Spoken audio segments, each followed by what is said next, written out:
Today's topic is types of users, duties of DBA, and structure of DBMS. Myself is Dr. K.V. Krishnamraju, Associate Professor working in Computer Science and Engineering, Sai Ramakrishna Engineering College.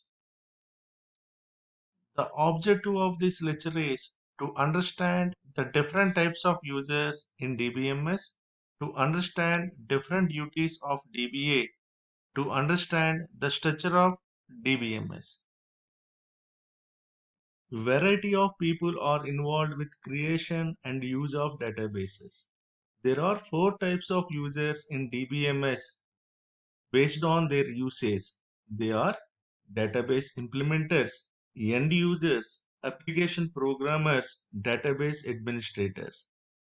The database implementers build DBMS software and they are particularly work for vendors such as IBM or Oracle. End users are the users who wish to store and use data in a DBMS. End users may come from different fields. Many end users simply use applications written by database application programmers and so require little technical knowledge about the DBMS software.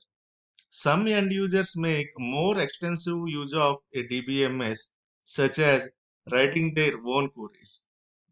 They require a deeper understanding of its features.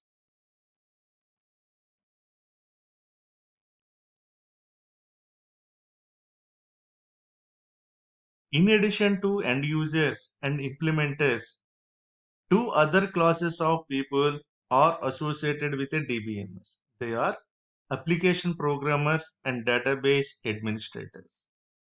The database application programmers develop packages that provides data access for end users. For package development, the application programmers use the host or data languages and software tools that DBMS vendors provide. Database Administrator DBA is a professional user of DBMS. The DBA is authorized for designing and maintaining the complex and important databases related to corporate and enterprise sectors. In this slide, I am going to discuss about the duties performed by the DBA. The DBA interacts with the different types of users in DBMS to understand what data is to be stored in the DBMS and how it is to be used. Based on this knowledge, the DBA must design the conceptual schema and the physical schema. The DBA may also design widely used portions of the external schema. Security and authorization. The DBA is responsible for ensuring that unauthorized data access is not permitted. In a relational DBMS, users can be granted permission to access only certain views and relations.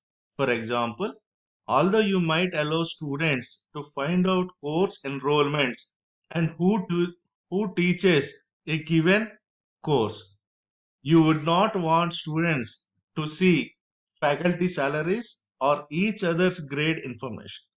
So the DBA can enforce this policy by giving students permission to read only the course info view only. Data availability and recovery from failures. The DBA must take steps to ensure that if the system fails, users can continue to access as much of the uncorrupted data as possible. The DBA must also work to restore the data to a consistent state. The DBMS provides software support for these functions. The DBA is also responsible for implementing procedures to back up the data periodically and maintain logs of system activity to facilitate recovery from a crash. The DBA is responsible for modifying the database, in particular the conceptual and physical schemas, to ensure adequate performance as requirements change.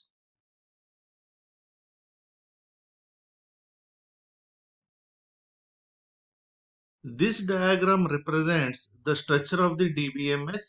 The DBMS accepts SQL commands generated from a variety of user interfaces such as web forms, applications, and SQL interface.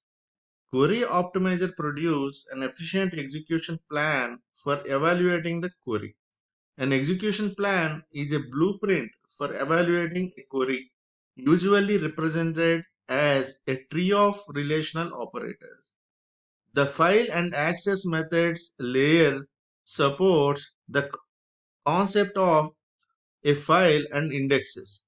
The buffer manager brings pages in from disk to main memory in response to read requests. The disk space manager is the lowest layer of the DBMS, deals with management of space on disk. The transaction manager is responsible for executing the transactions in DBMS environment. During execution of transactions, the request and release locks according to a suitable locking protocol. The lock manager keeps track of requests for locks and grants locks on database objects when they become available. The recovery manager is responsible for maintaining a lock and restoring the system to a consistent state after a crash. The disk space manager, buffer manager, and file and access method layers must interact with the transaction manager, lock manager, and recovery manager. In this lecture, we learned about the different types of users in DBMS environment, duties of DBA, and structure of DBMS. Thank you.